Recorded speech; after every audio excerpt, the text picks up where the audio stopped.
కృష్ణ మహామంత్రం అనేది ఏంటి అనేది దాని గురించి కొంచెం తెలుసుకుందాం. హరే కృష్ణ మహామంత్రం అనేది ఇప్పుడు మనం బయటను చూస్తే చాలామంది హరే కృష్ణ మహామంత్రం అది చదివిస్తే సరిపోతుంది అవన్నీ అని అలాగ అనుకుంటారు. కానీ దీనికి కొన్ని అర్థాలు అనేవి ఉన్నాయి. అది ఏంటంటే ముందు ఈ ఒక 500-600 సంవత్సరాల క్రితం అన్ని వివరాలు మీకు అర్థమవుతాయి. అసలు ఇస్కాన్ టెంపుల్కి వెళ్ళినప్పుడు కూడా మనకి కొంచెం ఆ దైవం అలా అనిపించదు, ఏదో కొంచెం కృత్రిమంగా ఉన్నట్టు, ఆర్టిఫిషియల్గా ఉన్నట్టు అని అనిపిస్తుంది. మరి మన దేవాలయాలకి అది ఎందుకు అలా ఉంది ఏంటి ఇవన్నీ కారణాలన్నీ కూడా తెలుస్తాయి. ఇంకోటి ఏంటంటే హరే కృష్ణ మహామంత్రం చదువుతునేటప్పుడు ఏదో మంచి జరుగుతుందని, పాజిటివ్ వైబ్రేషన్స్ అని, మహామంత్రం ఇదని, డైరెక్ట్ దేవుడు కాంటాక్ట్ అని ఏవో రకరకాలు ఉన్నాయి. కానీ అసలు విషయం అనేది ఎక్కడ నేను చూసినా నాకు ఎక్కడ కనబడలేదు. ఇప్పుడు నేను చెప్తాను దాని గురించి. ముందు ఈ హరే కృష్ణ మహామంత్రం గురించి తెలుసుకునే ముందు విష్ణు సహస్రనామంలో ఒకటి ఉన్నది. పార్వతి ఉవాచ కేనోపాయేన లఘునాం విష్ణోర్నామ సహస్రకం పఠితే పండితైర్నిత్యం స్తోతుమిత్యామ్యహం ప్రభో. ఈశ్వర ఉవాచ శ్రీరామ రామ రామేతి రమే రామే మనోరమే సహస్రనామ తత్తుల్యం రామనామవరాననే. ఈ పార్వతీదేవి అడిగిందంట శివుడికి, ఎలా ఏంటంటే ఇన్ని నామాలంటే చాలా కష్టం, కొంచెం చిన్నది ఏదైనా ఉంటే, చాలా సులభమైన మార్గం ఏదైనా ఉంటే నాకు చెప్పు ప్రభు అని శివుడికి ఏమని అడిగితే, అప్పుడు శివుడేమో ఏమన్నాడంటే రామనామం అనేది ఒకటి చాలు, రామ అంటే చాలు, అది 1000 విష్ణు సహస్రనామాలతో సమానము అని అన్నారు. అది ఇక్కడ ఏమైందనంటే ఈ విషయం అనేది తీసుకొని ఏం చేశారంటే చైతన్య మహాప్రభు స్వామి 500 సంవత్సరాల క్రితం పూరి ఆ ప్రాంతంలోని అతను ఎక్కువ సంవత్సరాలు అక్కడే గడిపారు. కానీ పూరి జగన్నాథుడు అక్కడంతా చాలా కాలం గడిపారు అనమాట. అతను ఈ హరే కృష్ణ మహామంత్రం అనేది తయారు చేశారండి. ఇప్పుడు ఏమవుతుందంటే హరే కృష్ణ వాళ్ళ దగ్గరికి వెళ్ళేటప్పుడు కూడా ఈ హరే కృష్ణ మహామంత్రం అనేది ఒక్కసారి చదివితే రామ అని 4 సార్లు వస్తుందన్నమాట. రామ అని వస్తుందన్నమాట. మిగిలిన పదాల గురించి వదిలేయండి, దానికి వేరే పదాలకి వేరే ప్రాముఖ్యత అంతా ఉంది. కానీ రామ అనేది 4 సార్లు వస్తుందన్నమాట ఒకసారి చేస్తే.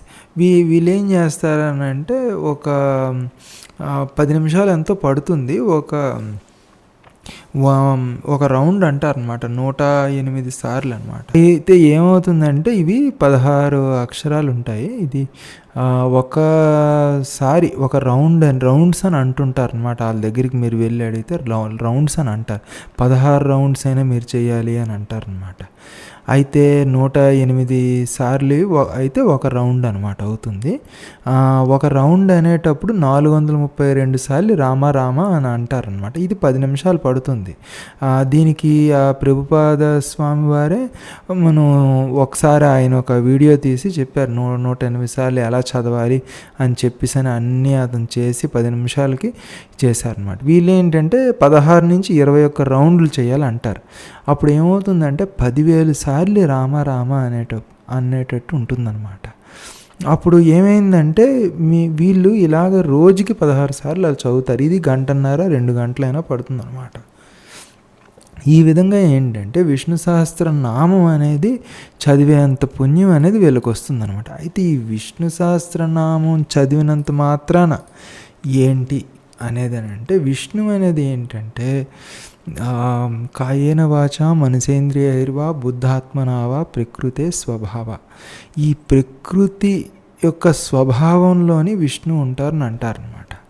ప్రకృతి స్వభావంలో ఉండడం అని అంటే ఏంటంటే ఏమవుతుందంటే విష్ణు సహస్రనామం చదివేటప్పుడు మీరు ఏ విధంగా అనుకుంటున్నారో అవన్నీ జరిగిపోతుంటాయి అన్నమాట. అంటే మీకు అనుకూలంగా మీ చుట్టుపక్కల వాతావరణం అనేది తయారవడం మొదలవుతుంది. అది విష్ణు సహస్రనామం ప్రత్యేకత. చాలా స్మూత్గా అవుతుంటాయి అన్నమాట.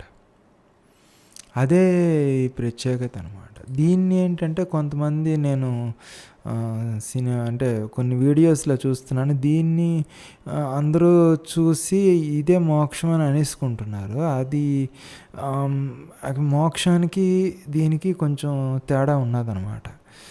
చాలా వరకు యూట్యూబ్ వీడియోలో కొంతమంది స్వాములు అందరూ నాకు మోక్షంలాగా ఇది ఉంది, దీన్నే మోక్షం అనొచ్చు అని చెప్పేసి కొంతమంది ఇంగ్లీష్ వాళ్ళు అలా చేస్తున్నారు. కానీ ఇది మోక్షం అనేది కాదు. ఇదేంటంటే విష్ణు సహస్రనామం యొక్క మహిమ అనమాట. ఇప్పుడు అందుకే ఇదేంటంటే ముఖ్యంగా ఈ విష్ణు సహస్రనామం మొత్తం చదువుతూ ఉంటే ఏమవుతుందంటే మీకు అనుకూలంగా అన్నీ జరిగిపోతుంటాయి అన్నమాట. మీ మీద పరాభవం అనేది ఉండదు. పరాభవం అని అంటే ఏంటంటే ఎవరితోని మీరు మాట పడాల్సిన అవసరం ఉండదన్నమాట. అదే కాస్తది. అది అక్కడే రాస్తారనమాట. విష్ణు సహస్రనామంలో కూడా రాస్తారు. అసలు ఎలాగంటే నతయాంతి పరాభవం ఓం నమయితి. అది పరాభవం అనేది ఉండదు అనమాట. ఎవ్వరూ పన్నెత్తి మాట కూడా అనరు అనమాట. అలాగా అంత బాగా అలా జరిగిపోతుంటుంది అనమాట రోజంతా. అది విష్ణు సహస్రనామం ఏంటంటే ఒక రోజుకి రీసెట్ వాల్యూ లాగా ఉంటుంది. అది మళ్ళీ ఉదయం మళ్ళీ చదవాలన్నమాట. అందుకే రోజు చదువుకోవాలి విష్ణు సహస్రనామం అనేది. చదివితే అప్పుడు అది బాగుంటుంది అనమాట. ఆ రోజంతా బాగుంటుంది. ఎందుకంటే మీకు అనుకునేవన్నీ జరిగిపోతుంటాయి అన్నమాట. అది మరి ఒకసారి మీరు గమనించవచ్చు కూడా. ఇంకా ఆలోచించండి, 21 రౌండ్లు చదివి రోజుకి 10,000 సార్లు వాళ్ళు చదువుతుంటే విష్ణు సహస్రనామాన్ని, రామనామాన్ని, వాళ్ళకి ఎంత పుణ్యం అనేది వస్తుంది అనేది. అది అందుకే ఇది వచ్చింది. ఇంకొక విషయం మీకు చెప్పదలుచుకుంది ఏంటంటే వాళ్ళ దేవాలయాల గురించి, వాళ్ళ పద్ధతుల గురించి అదంతాను. ఇవి అన్నీ కూడా పూరిలోని లేదు, ఎక్కడా లేదండి. ఒక దగ్గర ఉన్నది. ఇవి పూరి జగన్నాథ స్వామి అక్కడ లేదు, ఇంకా ఎక్కడా లేదనమాట వివరాలన్నీ. కానీ నాకెలా తెలిసిందనంటే నేను ఒకసారి అమరావతి ప్రాంతం అనేది అక్కడికి వెళ్ళాను అనమాట. వెళ్ళినప్పుడు కొంచెం అటునుంచి వస్తునేటప్పుడు ఒక కొండ మీద చిన్న దేవాలయం ఒకటి కనబడింది. అప్పుడు ఎన్నో సంవత్సరాల క్రితంలేండి, నాకు గుర్తులేదు. అయితే అక్కడ ఒక బ్రాహ్మణుడు నన్ను పిలిచి ఏమన్నాడంటే నీకు ఒక కథ చెప్తాను రా అని చెప్పని పిలిచాడు అనమాట. బ్రాహ్మణులే కదా పిలిచారని చెప్పి నేను వెళ్ళాను. ఆ స్వామివారి దర్శనం అంతా అయ్యింది. చిన్న కోవిల్ అనమాట. చిన్న కన్నంలోంచి దేవుడు నాకు కనబడేటట్టు గుర్తుంది. ఆ బ్రాహ్మణుడు చెప్పిన కథ మాత్రం గుర్తుందనమాట. అక్కడ ఏమైందని అంటే ఎన్నో ఏళ్ల క్రితం అంట ఈ రామానుజాచార్యులు పూరి జగన్నాథ అక్కడ వెళ్ళారంట. వెళ్ళినప్పుడు ఉదయం అంతా అన్నీ చూశారంట. చూసి ఇంకా అక్కడేం నచ్చలేదంట ఆయనకి. ఇదేంటి వీళ్ళు ఎవరు సరిగ్గా ఏమి చేయటం లేదు, వీళ్ళకి ఏమైనా చెప్పాలి అని చెప్పేసి అన్నీ రోజంతా చూసి మళ్ళీ ఏంటంటే ఇంటికి వచ్చేసారనమాట. ఇంటికి వచ్చి అలా పడుకొని ఉన్నాం. మళ్ళీ దాని తర్వాత రాత్రిపూట ఏమో ఆ జగన్నాథ స్వామియే ఆయనకి కనబడి ఇలా అన్నారనమాట ఆయనకి, మీరు ఏమి చెప్పొద్దు, వాళ్ళని అలా వదిలేయండి అని చెప్పేసి. అప్పుడు జగన్నాథ స్వామి దర్శనం భాగ్యం కలిగిన రామానుజాచార్యులు అప్పుడు ఇంకా వీళ్ళకేం చెప్పకుండాను ఉదయాన్నే లేచి ఇంకా అంత బాగానే ఉంది, అంత బాగా చేస్తున్నారని చెప్పేసి ఇంకా అతను వెళ్ళిపోయారనమాట. అక్కడ వాళ్ళకి ఆమోదం అనేది జరిగిందనమాట అండి. రామానుజాచార్యులు అంతటి వాళ్ళు జగన్నాథ స్వామియే స్వయంగా వచ్చి వాళ్ళని దీవించాడు కాబట్టి వాళ్ళకి నచ్చినట్టు వాళ్ళు ప్రవర్తిస్తుంటారు. దానివల్ల ఏంటంటే అది ఉపయోగమే తప్పించి మనం తప్పు కాదు అని చెప్పేసి ఆ జగన్నాథ స్వామియే ఒప్పుకున్నప్పుడు, రామానుజాచార్యులే ఒప్పుకున్నప్పుడు మనం ఎంత అండి. అది అందుకే అదనమాట. ఇది ఈ విధంగా ఆ కాలంలోని జరగడం వలన విదేశీ వాళ్ళు ఇప్పుడు బాగా కనెక్ట్ అవ్వడానికి ఇది దోహదపడిందనమాట. ఈ విధంగా వాళ్ళకి నచ్చిందనమాట ఇదంతా. ఇప్పుడు మన దేశంలోనే కాదు కదా, ఇప్పుడు భారతదేశంలోనే కాదు, విదేశాలకు కూడా వాళ్ళకు కూడా ఇవన్నీ ఈ మనం చేసుకునేవన్నీ చాలా అవసరంగా ఏమో మరి తెలియదు.